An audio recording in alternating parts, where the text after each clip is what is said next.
जय शिव शंभो। जय जय शिव शंभो। अध्याय 12। ब्रह्मा जी ने आगे बताया। शिव जी के ऐसे वचन सुनकर गिरिजा जी ने ब्राह्मणों को बुलाया, शुद्ध मन से व्रत की शुरुआत की। अनेक तरह की वस्तुएं चढ़ाकर पुए भी गणपति को भेंट किए। फिर उन्होंने उत्तम रीति से ब्रह्म भोज करके स्वयं भी भोजन किया। इसी तरह गिरजा हर महीने व्रत रखती, भली तरह से दान दक्षिणा देती रहीं। जब 1 साल पूरा हो गया तो उन्होंने दान दक्षिणा आदि देकर एक बहुत बड़ा उत्सव किया, जिसमें गाना बजाना सब कुछ हुआ। व्रत को पूर्ण होने के बाद गिरजा बहुत प्रसन्न हुई।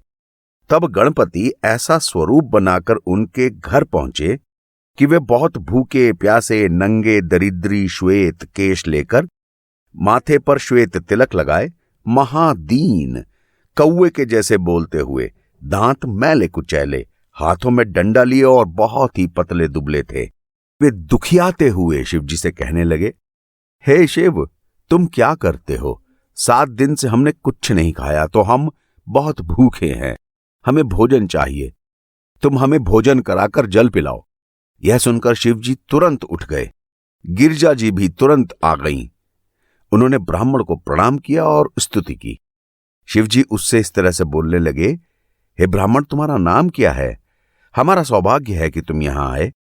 इसी तरह तुम यहां अतिथि रूप में हमारे यहां आए हो तो हम तुम्हारी सेवा जरूर करेंगे।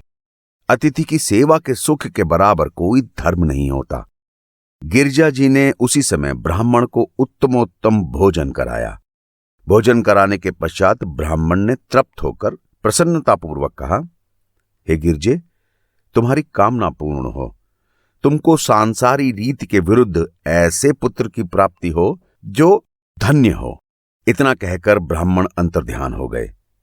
इसके बाद वे गणपति शिव जी और गिरिजा जी के घर में एक बच्चे की तरह प्रकट हो गए। बालकों के समान करोड़ों सूर्यों की ज्योति धारण किए, करोड़ों कामदेव के समान सुंदर शरीर धारण किए, चंपा के समान हाथ पांव और कमलवत कोमल अंगों वाले इधर उधर घूमने लगे।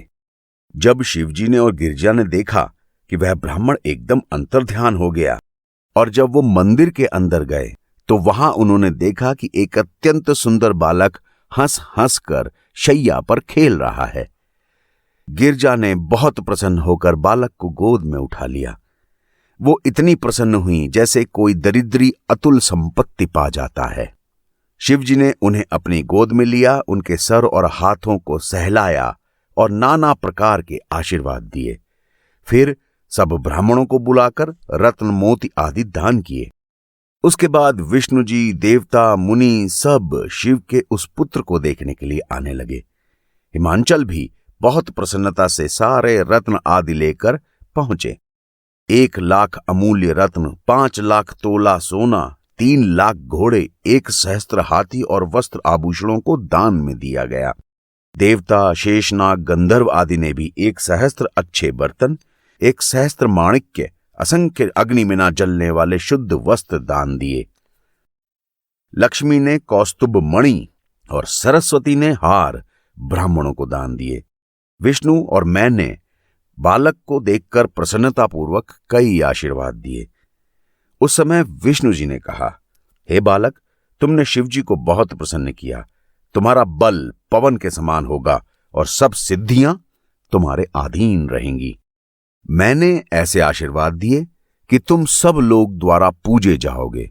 तुम्हारा तेज और कीर्ति किसी समय भी कम ना होगी।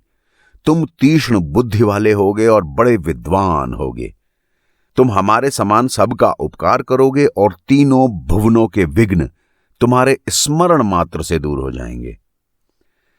इस तरह से हमारे आशीर्वाद देने के बाद लक्ष्मी जी ने कहा, हे बालक, तुम जहां भी रहोगे हम भी वहां अवश्य रहेंगे। वहां रिद्धि सिद्धियां भी प्रेम पूर्वक स्थित रहेंगी। सरस्वती ने आशीर्वाद दिया, तुम्हारी कविता में महान शक्ति होगी।